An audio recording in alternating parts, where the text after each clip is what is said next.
Hello বন্ধুরা, নমস্কার। সবারই মধ্যেই যে একটি কথা শুনতে পাচ্ছি, রানীমা রানীমা রানীমা। তাহলে আমাদের যারা আছেন সবারই কাছে একটাই অনুরোধ, যে বর্তমান সময়ে বর্তমান দেশের রাজ্যের পরিস্থিতি অনুযায়ী কোনো প্রার্থীর বিভেদ করবেন না। আমাদের উদ্দেশ্য একটাই, সেটা হচ্ছে কি, যেই দ্বারা তাদের পিছনে সমস্ত কর্মীকে ছুটতে হবে এবং যে কোনো মানে যে কোনো পরিস্থিতিতেই আমাদের প্রার্থীকে বের করার চেষ্টা করতে হবে প্রথমত।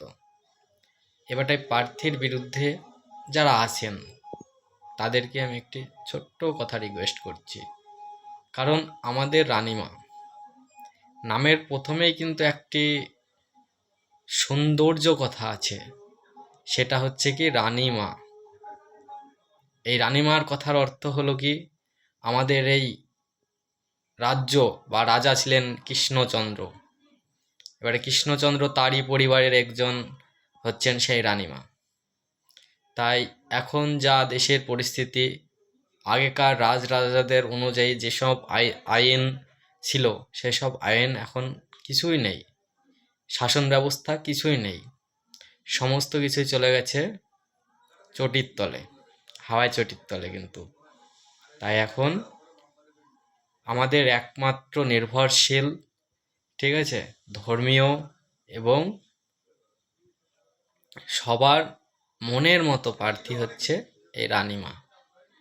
তাই কেউ বিভেদ করবেন না, সবাই মনকে খুশি দিয়ে একটা কথাই ভাবুন, যে আমরা এখন একটি কাজই করব, সেটি হচ্ছে কি, যেই প্রার্থী হোক না কেন আমাদের তার পিছনে ছুটতে হবে, তার সাহায্য করতে হবে, তার যাতে আমাদের কৃষ্ণনগর লোকসভায় আমরা জিততে পারি এবং আমাদের যে শাসন ব্যবস্থা ফিরিয়ে আনতে পারি। সবাই একটি অনুভব মনে ভাবনা ধরবেন, সেটি হচ্ছে কি, রাজা রাজ্য ফিরে পাবে। আর প্রজা কি পাবে? প্রজা পাবে শান্তি। প্রজা শান্তি, আইন, শাসন ব্যবস্থা, শিক্ষা, এগুলো সবই প্রজা কিন্তু আবার ফিরে পাবে। তাই সকলের কাছে অনুরোধ, কেউ বিভেদ করবেন না, বিবাদী হবেন না, ঠিক আছে।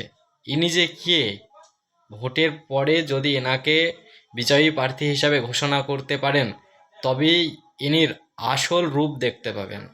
কারণ আমাদের মাননীয় প্রধানমন্ত্রী, সেনাকেও কিন্তু কেউ চিনতেন না, এখন বর্তমান সবাই তাকেই চিনতে পারছে যে সে কিন্তু সাধারণ মানুষ নয়, ঠিক আছে। আমাদের ভারতবর্ষকে আজকে পৃথিবীর মধ্যে বৃহত্তম 4 নম্বর স্থানে নিয়ে পৌঁছেছে। তার একটাই কারণ, তার কারণ হচ্ছে আমাদের মাননীয় নরেন্দ্র মোদী মহাশয় এবং আমাদের বর্তমান প্রধানমন্ত্রী। তাই সবাইকে মনোভাব নিতে হবে যে আমাদের রানীমাকে এই কৃষ্ণনগর লোকসভায় যে করে হোক আমাদের বের করতে হবে। তাই কেউ মত বিরোধ নাই, সমস্ত নেতা এবং কর্মীদের উদ্দেশ্যে একটি কথা, আপনারা যতটুক পারবেন আমাদের রানীমার উদ্দেশ্যে সাহায্য করবেন। অতএব যদি আমরা বিজয়ী হয়ে বেরোতে পারি, তাহলে পরেই এই দিনটি আমরা অবশ্যই ফিরে পাবো, যে রানীমা কে, কী জিনিস, কী ওর পরিচয়, সবই কিন্তু আপনারা খুঁজে পাবেন। তাই সবারই কাছে একটি অনুরোধ, যে ওনার বিরুদ্ধে কেউ যাবেন না, সবাই চাইবেন যে ওনাকে যাতে আমরা বিয়ে করতে পারি।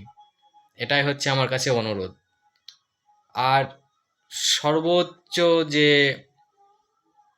শ্রেষ্ঠ কথা, সেটাই হচ্ছে কি, আমাদের কৃষ্ণনগরের একটি রাজা ছিলেন, তার নাম হচ্ছে রাজা কৃষ্ণচন্দ্র। তারই পরিবারের একজন সদস্য, তিনিই হচ্ছেন আমাদের রানীমা। উনি কিন্তু রাজনীতিতে যুক্ত ছিলেন না। এবার রাজনীতিতে সাংগঠনিক হিসাবে অনেক নেতা আছেন, তাদেরকে কেন এই সিট দেওয়া হয়নি, কেন প্রার্থী ঘোষণা করা হয়নি, এইটা কিন্তু কেন্দ্রই বুঝছে। কেন্দ্র নিশ্চয় ভালো বুঝেছে, তাই ওনাকে প্রার্থী করা হয়েছে। কিন্তু আমাদের সকলের একটি কামনা করতে হবে, আমাদের বিজেপি প্রার্থীকে বের করতে হবেই, সে যে করে হোক। আর উনি 100-এ গ্যারান্টি সবাই দিতে পারে যে উনি কোনোদিন, আজকের যে সমাজ পড়েছে এই সমাজটির নাম হচ্ছে বিকৃত সমাজ, তাই এই বিকৃত সমাজের মধ্যে উনি যাবেন না। ওনার ওপর একটি ভরসা রাখতে পারেন যে উনি কোনোদিন বিকৃত হবেন না, কারণ উনি সকল সময় চাইবেন যে সে একটি রাজবংশের রক্ত তার শরীরে বইছে, তাই সেই রক্ত তার কখনো মিথ্যা বলবে না, কখনো অন্যায় করবে না।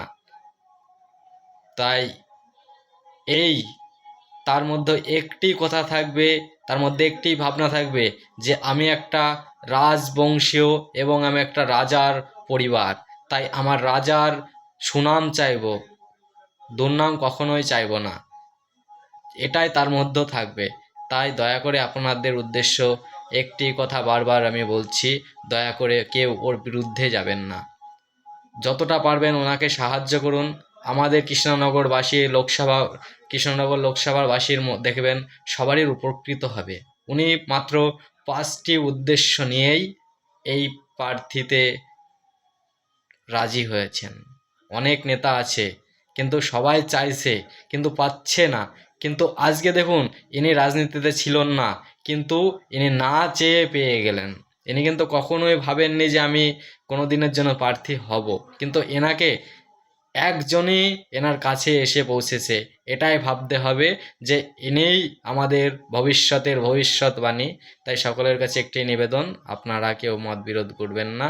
তবে পরবর্তী ভিডিওতে আমি অবশ্যই এনার আসল রূপ আপনাদের অবশ্যই দেখাবো। ঠিক আছে, ইনিই হচ্ছেন আমাদের দ্বিতীয় শাসন ব্যবস্থা। প্রথম শাসন ব্যবস্থা ছিলেন রাজা কৃষ্ণচন্দ্র। এর ভেতরেও যদি কারো কোনো কমেন্ট থাকে তাহলে অবশ্যই আমাকে কমেন্ট করে জানাবেন। আমি সবার সাথে আছি, সবার পাশে আছি, আবার সবার মধ্যেই আছি, এটাই আমি থাকবো।